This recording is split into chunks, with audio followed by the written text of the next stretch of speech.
The Denver Broncos ran all over the Dallas Cowboys to improve to 6-2 in dominant fashion. We'll break down every aspect of Sunday's big victory here on today's episode, Locked On Broncos.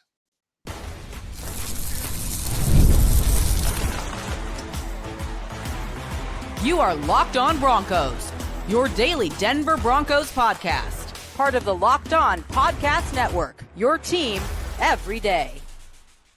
Click, clack, click, clack, click, clack. That's the sound that the Dallas Cowboys heard as the Broncos ran all over them in Sunday's dominant victory. Welcome to a brand new episode of Locked On Broncos, your daily Denver Broncos podcast, part of the Locked On Podcast Network, where you know it's your team every day. I'm Cody Roark, Broncos reporter for Mile High Sports, joined as always by Sayre Bedinger, site expert over there, predominantlyorange.com. We got a lot to break down here on today's episode show. But real quick, I want to say thanks to all the everydayers out there in Broncos Country. Thanks for tuning in and making us your first listen, however you choose to do so. Sayre and I, we're going to take you through the Broncos' demolition of the Dallas Cowboys and their high-octane offense in Sunday's game to improve to 6-2 on the season. Plus, we'll go through the Broncos rookie class. There were some questions that Broncos Country had about the involvement.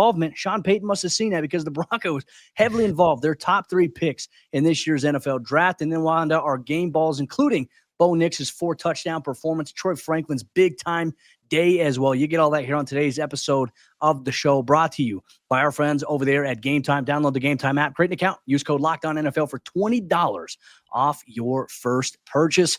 Sayre, my friend, what a game here. 44 points here for this Broncos team as they improve to 6-2, still number one right now in the AFC West. It's a good spot to be, but this was the Broncos team that we've been clamoring for all year to consistently see, and they got off to a pretty hot start. This is exactly what everybody has wanted to see all season long from the Denver Broncos. We've been calling for it since week one. Complementary football, right? When the defense plays well, the offense somehow finds a way to make us talk about that after the game. When the offense plays well, the defense or a penalty on a field goal that's made by the Indianapolis Colts make us talk about that after a game. It's always been something in every game, even in the wins. Like last week against the Giants, we're trying to enjoy the epic comeback victory, but having to acknowledge the reality that the offense did nothing for the majority of that game in three quarters. And now, finally, against the Dallas Cowboys, in a game in which I think a lot of people felt like it was time for the rubber to meet the road, right? A lot of folks are saying out there, look, this is the number one offense, the Dallas Cowboys coming to town. The offense can't stumble early on. Bo Nix throws an interception on the first possession. And what are we all thinking? Here we go again, right? But the Broncos pulled this one off, Cody, a 44-24 dominating victory. And frankly, it wasn't even that close. No, it was really lopsided. And if there wasn't an offensive pass interference call that shouldn't have been called, the Broncos would have scored 50 and Bo would have had probably 5 touchdowns on the day here. I loved how the offense and Bo shook off that rough start there, right? It seemed like he and Pat Bryant had a miscommunication initially there on an RPO. Come to find out, Sean Payton said in the post-game press conference to us that, it was just a footwork thing there for Bo. But, Bo, he shook it off quick and he delivered. Things kind of felt like it were going downhill after that pick. The defense, obviously gave up a few big plays. Pat Surtain goes down with a leg injury. We'll have more on him later on the show, but he's able to come back to Broncos, get a stop, hold the Cowboys to a field goal. And then what happens? The offensive Bo Nix, they roll down the field, and RJ Harvey gets things rolling with a big-time touchdown down the left sideline. Sarah, we talked about it in our preview leading up to this, is that this is a game, this is a get-right game here for the Broncos offense. They needed to find a way to come out at home, and they need to find a way to take it to one of the worst defenses right now in the NFL. And that's exactly what they did. And it started with the ground game. We said coming into it, this is a matchup where, the Cowboys defense is allowing over $140 on the ground. In this game specifically, the Cowboys gave up 180 rushing yards here to the Broncos. So Denver, they didn't play around in this game, which is something that I'm glad of, Sarah, because we've seen far too often with this offense, when they have certain things going in rhythm, they get away from it. Sean Payton came out. They established run a little bit more in the second half with obviously the big lead that they had. There was one drive where they threw it 4 straight times, but one of them ended in a touchdown. We're not going to complain about that. But when you mention rubber meets the road, the Broncos, they took it to the Dallas Cowboys the way that they should have. They did, especially when you talk about their injury report, which the difference between the Cowboys injury report this week, which you can't even fit it on a full page, Cody. I'm looking at it right now. I got to scroll down to read all the players on this list, especially with all those injuries going in your favor in that way.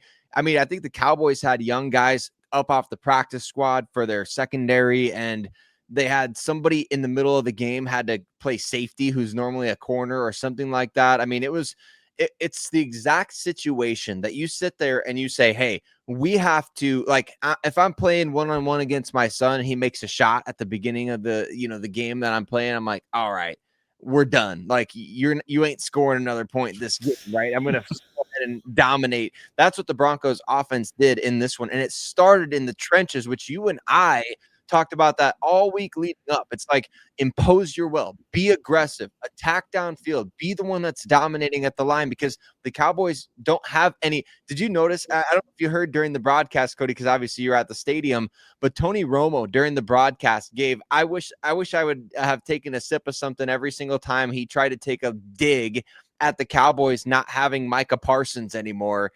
Just the subtle little digs he was taking at them not having pass rushers. This happens when you don't have anybody who can get home consistently, Jim. Like, the Broncos just dominated in that fashion today, where it was like nothing worked for that Dallas defense. Yeah, and look, I would even say this as well, is, there was never really a question here after the Broncos got up. What was it? I think it was 20 to something. I mean, they had a pretty cushionable lead here. It was like, all right, like, it felt like you weren't as worried about things here with how Denver's defense was playing. And to that point here, you mentioned it coming into this matchup, Dak Prescott, 16 touchdowns compared to just 3 interceptions. The second highest scoring offense, the one offense that generates the most yards per game collectively. They couldn't get anything going. The Broncos held them below their average, 24 points, giving up a late garbage time touchdown. And look, I feel like we got to shout out Riley Moss here as well. Look, Riley had some catches up against him as well, but nothing really too significant outside of giving up that late garbage time touchdown. Yes, yeah, he gave that up. But I'm more impressed with what he did against CeeDee Lamb, against George Pickens. I felt like in the end zone on one of the plays, it was right in front of me too in the press box. That second defensive pass interference call, I felt like was such a terrible call. I mean, how is Riley supposed to play something like that better than he did in that situation? He is going to get targeted. The Broncos are a heavily penalized team.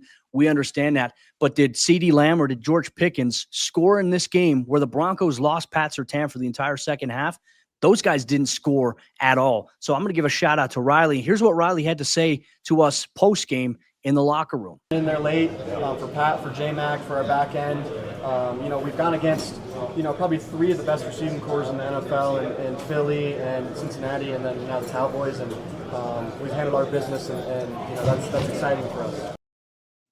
They held their own out there, Cody. I mean, especially when they were asked to do way more than I think anybody really expected. I mean, look, Riley Moss had 4 passes defended in this game, right? I think that's the feast or famine aspect of it, is that we hate the pass interference penalties. It's like the pass interference stuff with Riley Moss right now is getting out of hand. Like, somebody's got to get that under control. I don't know who sends the videos into the league office from Denver or what, but somebody's got to get it under control, because he gets called for at least one bad one every week. Everybody, I think even Nance and Romo were talking about last week's against the Giants, where he got just absolutely, that was egregious. And another bad one happened against CeeDee Lamb, the second one that he was called for there in the end zone. And did you notice too, every single time he made a play on the ball in this game, he starts looking around now. And that's what I think is the danger of this whole thing, is that I don't think he knows, even if he's playing well,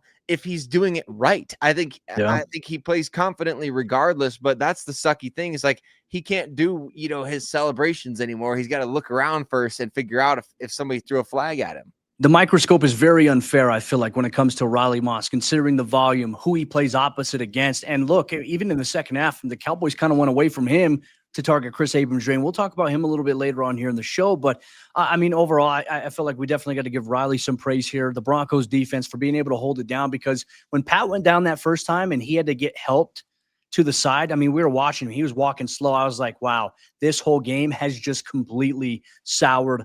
Luckily, the Broncos, they shook off the negative vibes. They found a way to go down there, put up points, and dominate here. The Dallas Cowboys and Dak Prescott here. But a big reason is because the Broncos rookies came to play. Coming up next, Broncos Country, we're going to dive deep into the Broncos' top 3 draft picks in this year's NFL Draft, coming up big when the team needed the most, here on today's episode, Locked on Broncos.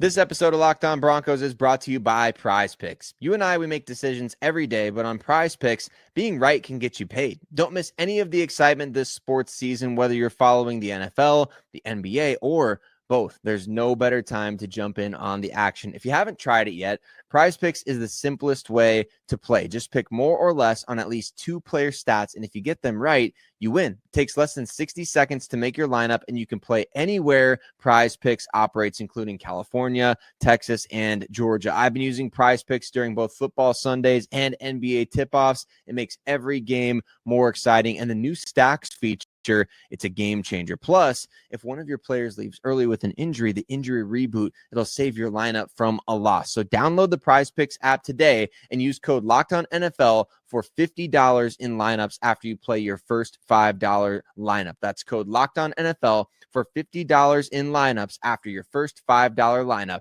PrizePicks, it's good to be right. This episode is also brought to you by Rugiet. Let's be real.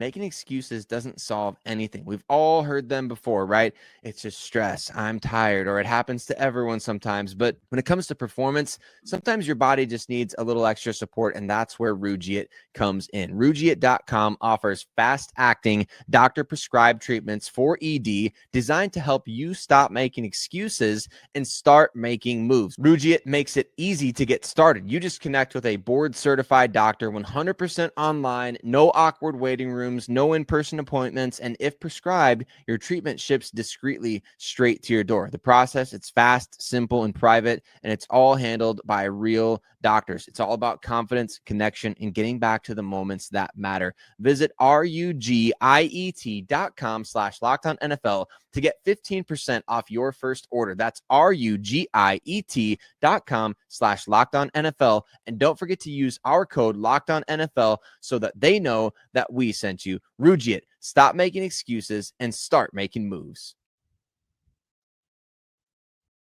You know who didn't make any excuses? You know who made some moves? The Denver Broncos rookies in this performance here in Week 8 as the Broncos improved to 6-2 after dominating the Dallas Cowboys. Once again, I want to thank everyone in Broncos Country. Thanks for tuning in, making us your first listen, however you choose to do so here. Sayre and I, we appreciate you so much. Make sure if you're not doing so already, hit that subscribe or that follow button so you never miss out on what's going on with your favorite team every single day, all year long. Sayre, I felt like you teed it up perfectly here in terms of the Broncos rookies. You know, this was one of those games. We received a question at the end of the week asking us if we could talk about the Broncos rookies and how disappointing they've been. I've never agreed that they've been disappointing. I think that they've been role players that just haven't quite been put into the position that they are necessarily going to grow into. That changed here in Sunday's game. The Broncos' top 3 picks, they shined. They did. It was like Sean Payton read all the posts and was like, all right, it's time for me to make everybody look dumb in this game. And that's what it feels like, right? I mean, I even posted something based on that discussion that we had, Cody. I just did a little research. I posted something on my Twitter account I presented no comment with it. Everybody took it as a negative I read thing. But I literally posted just exactly what each guy had done going into Week 8. I was like, Jahdae Barrett, 10 tackles, yada, yada, X percentage of snaps. I did that for the top 3 picks. And in this game, Jahdae Barrett gets an interception. RJ Harvey, 3 total touchdowns. Pat Bryant gets his first career touchdown. I mean, you could not have scripted it any more perfectly for the rookies to all have like a breakout moment, a breakout game at exactly the right time. I mean, that interception by Jahdae Barrett was arguably the like last week's Justin Sternad moment. This was kind of that way for the Broncos because at that point it wiped off any chance at points before the half for the Cowboys, and the Broncos, they obviously had to give them the ball right back. So it prevented the Cowboys from doubling up at the end of the first half, the beginning of the second half. Just huge stuff from these guys in this game. Yeah, that was clutch. That was so necessary too, because as you mentioned, the Broncos took a weird page out of a book we haven't seen since week 3 of last year, where they won the toss. They chose to receive the ball to open up this game. And then, we saw the rest kind of play out there. And so I remember as the game was unfolding, I was like, this is a big drive here, Jim. I was pulling my own Tony Romo thing. Like, it's a big drive coming up here. Broncos defense has to get a stop so that there's no points because the Cowboys, they get the ball coming out of half. And sure enough, Jahdae just makes a terrific play on there. I'm happy for him. And look, he's filling in at the role that the team envisioned for him, which is the nickel. You know, look, we have these conversations about Riley Moss from the comment section or from the fan base every week. They're like, put Barron at corner over Jade. That's obviously not the role that they have envisioned for him, because when PS2 went out in this game, if that were the role, we would have seen Barron step in. So Barron is content with his role. You know, would he like to be starting? I'm sure he would. But man, he's playing such a big role as a rotational player.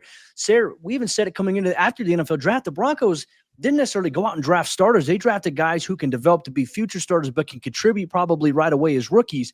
And they're doing just that. Jade was one of them. RJ Harvey. I mean, Sayre, before garbage time, before Jarrett Stidham even came into the game, RJ Harvey had 6 total touches in this entire game and 3 touchdowns on 6 total touches, right? We talked about the 1 catch out of the backfield for a 5-yard touchdown, Bo Nix's 4th touchdown of the day. And then he had 2 rushing touchdowns, 1 out of the Wildcat, and then 1 obviously to give the Broncos life after they were down 3-0. That 40-yard touchdown up the left sideline was beautiful. We caught up with RJ Harvey in the locker room after the game. Here's what he had to say. I'm always confident in myself. Like I said, just a great week of preparation. Every week, just stacking days, getting better, continuing to develop and learn behind guys like Big Hayes.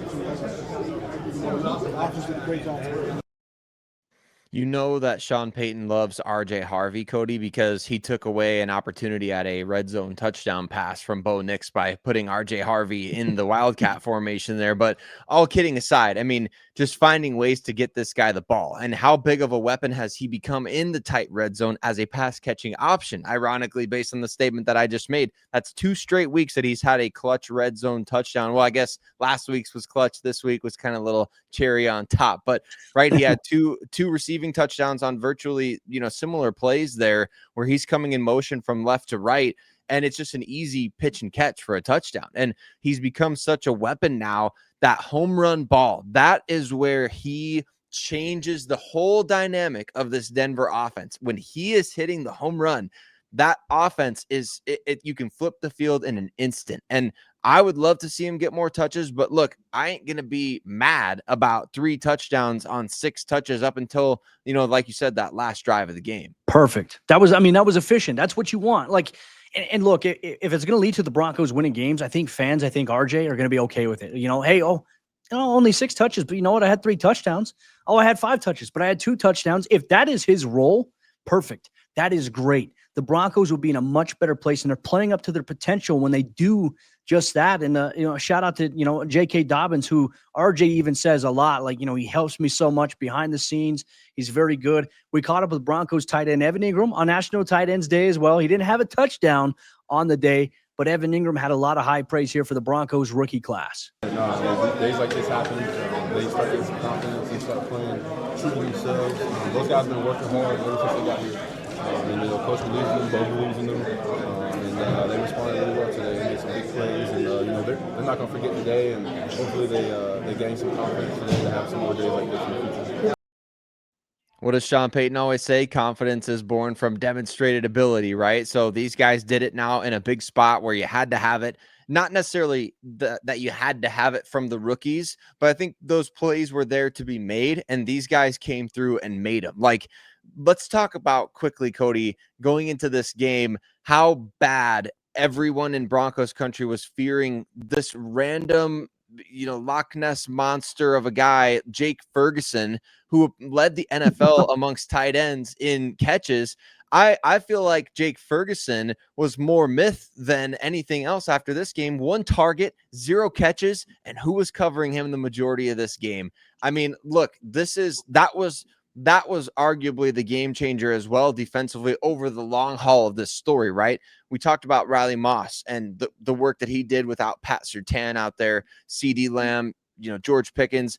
But how about wiping Jake Ferguson off the chessboard completely? That's crazy. Yeah, I mean, he had 50 catches through 6 or 7 games, 6 touchdowns already on the year. I mean, he's a high volume guy. He was making history. I'm looking at the Broncos field right now. I'm still at the stadium. I don't see Jake Ferguson anywhere. Still missing. Still MIA here. Anyways, the fun little jab we're going to throw out there. Shout out to Pat Bryant, too, because, man, that touchdown catch that he had there from Bo Nix, not only was that a dime from Bo, but the focus, because it happened on the end zone in which I'm closest to sitting in the press box. him tracking that football was incredible. The way that he did it, that was a high degree difficulty catch right there. He found a way to do it, and that came up big here because the Broncos obviously got up there, and you love to see that. Now he's going to develop more confidence. 2 catches, 40 yards here for Pat Bryant. But on top of that, he's just so involved as a run blocker too, which I like that. Like, he has an attitude where he loves to block and he loves to be able to do that. He knows his touches and his target's going to come. It's clear he and Bo still need to work on a few things in terms of their chemistry on the field, because there were a couple throws and routes in relation to one another where they didn't look like they were on the same page. But you know what ultimately matters? He catches the ball for a touchdown. And the one thing that Pat Bryant told us in the locker room after the game, he said he appreciates this so much about Bo. Bo runs down to the official to get the ball to preserve that for Pat, to preserve that first moment. We saw him do the same thing with R.J. Harvey. Bo, a tremendous leader. Big-time performance here from Bo Nix on the afternoon, and obviously Pat Bryant coming up big with a clutch touchdown catch here. But Broncos Country, you know what it is on a Victory Monday. Yes, a Victory Monday. You know, we hand out our game balls after a victory. We'll tell you why Bo Nix gets one of them, or maybe 4 of them, for his performance here on Sunday's game on today's episode, Locked On Broncos. This episode of Locked On Broncos is brought to you by Gametime. NFL season is back, and honestly, there's nothing better than being in the stadium, surrounded by fans, cheering on your team. But let's be honest, getting tickets, it can be a hassle, right? Between queues, login screens, and prices jumping at checkout, it is frustrating. That's why I use Gametime, the app that gives the advantage back to the fans. Gametime is fast, it's easy, and it's backed by the Gametime guarantee. You'll always get 100% authentic tickets delivered on time and at the best price. Plus, all fees are included, so the price you see is the price that you pay. I pull up Gametime, and in just a couple of taps, I see amazing deals, right? I'm talking about your favorite NFL games as low as $100, and the app just makes it so simple. You can even view the exact view of your seat before you buy the tickets. And honestly, it's just faster, it's cheaper, and less stressful than any other way that I've ever bought tickets before. So download the Gametime app, create an account, and use code LOCKEDONNFL for $20 off your first purchase. Terms apply. Again, that's promo code LOCKEDONNFL for $20 off. Swipe, tap, ticket, go. Download Gametime today. This show is also presented to you by FanDuel. The NBA is back, and there's no better place to get in on the action than FanDuel, the official sports betting partner of the NBA. Even if you miss the start of the game and you want to ride the hot hand, FanDuel has live bets on everything from who will score next to fourth quarter comebacks. Plus, you can even combine your live bets into a same game parlay for a shot at a bigger payout. It just keeps every game exciting, right? Especially when your team is making that late push. Right now, FanDuel is giving new customers $300 in bonus bets when your first $5 bet wins. So head to FanDuel.com to sign up and play your game with FanDuel, the official sports betting partner of the NBA. We are doing our favorite segment here, and that means that there's a Victory Monday. After a Broncos win, we hand out game balls here. We're going to do out here on today's show. Real quick, I want to say thanks once again to all the everydayers out there in Broncos Country. Thanks for tuning in, making us your first listen. Sayre, I'm going to give you the honors of handing out the first game ball here. Obviously, as the Broncos rout the Dallas Cowboys 44-24. Feel like there are a lot of names and a lot of potential candidates that could be on the receiving end of a game ball. Where are you starting?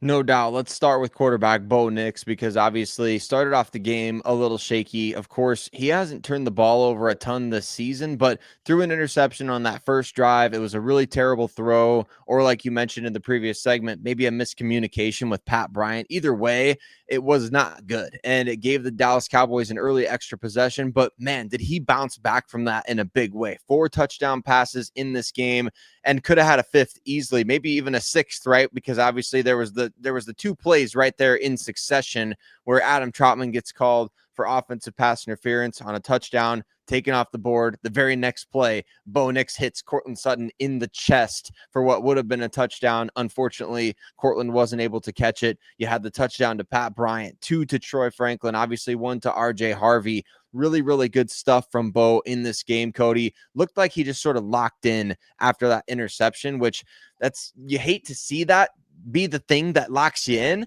but at the same time, whatever it takes, because this was maybe one of the best games. This was reminiscent of last year's game against like the Falcons or the Panthers, where he's just dialed from start to finish. Yeah, I mean, he was decisive really after that. I mean, he couldn't be stopped. I mean, he even had a beautiful throw to Cortland down the left sideline right as he took a massive shot. I feel like his ball placement was in a really good spot here in this game. I agree. I think he gets a game ball here. I'm going to give one to Dondre Tillman. I mean, Sayre, outside linebacker, dropping back into zone on one of, Vance Joseph's psycho looks that he likes to throw out there, getting an interception and then almost doing damage. I thought he was going to end up housing it here. I'm going to give Dondre a game ball here because he forced, obviously, the 5th total interception for Dak Prescott on the year. The Broncos' 2nd interception forced on the day. Once again, Dak Prescott in that high-octane offense, they didn't have any passing touchdowns in this game outside of Joe Milton throwing a late one there. Denver starters did their job. Tillman was part of that. We caught up to Dondre Tillman after the game. Here's what he had to say. I just jumped into my zone, and I just saw CD Lamb coming across, and I just sat there and, Jack put the ball my way. Were you watching yourself on television as you were running? No. Honestly, I just saw a bunch of grass in front of me. He was like vintage James Harrison, Cody, rocking the 92, everything stumbling, bumbling down the field. I mean, there was some impressive open field like vision there after the interception from Dondre Tillman. Look, he had a pick in this game. Jonathan Cooper almost had a pick. We saw Nick Benito last year get a couple. These defensive front players, when they're being asked to drop in coverage, that's kind of become a really underrated disguise for Vance Joseph's defense because they've created consistently takeaways off of that look. Yeah, no, and look, they get put into some situation where it's like, hey, we got to come up big here. He did, and I felt like that was a defining moment because to me it was the ultimate ball don't lie moment. On the previous play, the Broncos got flagged for what I felt like was such a terrible roughing the passer call on Malcolm Roach. It was the softest call I've seen in a long time. There were a lot of soft calls in this game that went against Denver I didn't agree with. That's not me being a homer. I just felt like it was genuinely bad.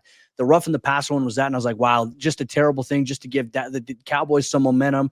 And then Dondre Tillman happens. He gets the interception. Happy for him there.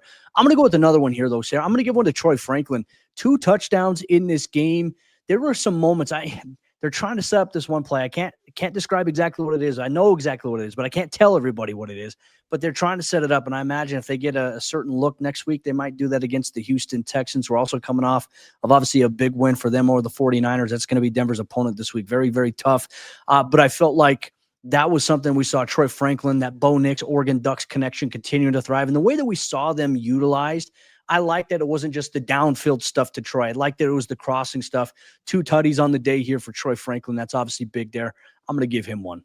Yeah, I love that pick as well. He led the team in receiving yards in this game. And obviously, we expected a little bit more out of him, right? We had talked about that in the lead up to this game. The fact that early in the season, when he's getting a little bit more heavily targeted, the production was there, had 10 targets last week against the New York Giants. And the production just simply wasn't there for what you would expect from 10 targets. So you felt that concerted effort from the Broncos in this game to get him involved and get him going a little bit, get him some momentum there as the offense looks to continue to kind of keep that momentum going. And I think another game ball for me, Cody, we got to give it to Jahdae Barron. I mean, obviously he played really well in this game, but how about the offensive line? To jump back to the offensive side really quickly here, I think when you have a guy go over 100 yards again, which isn't as big of a deal now because they broke the 30-some-odd game streak, but the offensive line just, shut down the Dallas Cowboys. Road graders in the run game, no sacks in this game, and only 1 quarterback hit on Bo Nix, which I don't even remember, so it must not have been that good. Man, this was pure dominance from the offensive line from start to finish. Yeah, I think you got to give that unit a game ball. And in particular, too, let's talk about RJ Harvey's run that he had, that 40-yard touchdown. He did a fantastic job. I felt like Garrett Bowles got up to the next level. The receivers did a great job, but Palco got to the next level there, and he was blocking either a corner or a safety. I just felt like there was an effort to get a hat on a hat consistently, that you weren't going to allow a free runner to try to hit your back. So for RJ to capitalize on that in the limited spurt that he had in terms of overall carries, and then for JK to just consistently just be patient, find the vision, find the hole. Denver's O-line, I felt like, just did a fantastic job. 180 rushing yards collectively as a team. That unit deserves a game ball, and that's going to be big because you're going to have to do that next week against the Houston Texans. I think that definitely summarizes it perfectly.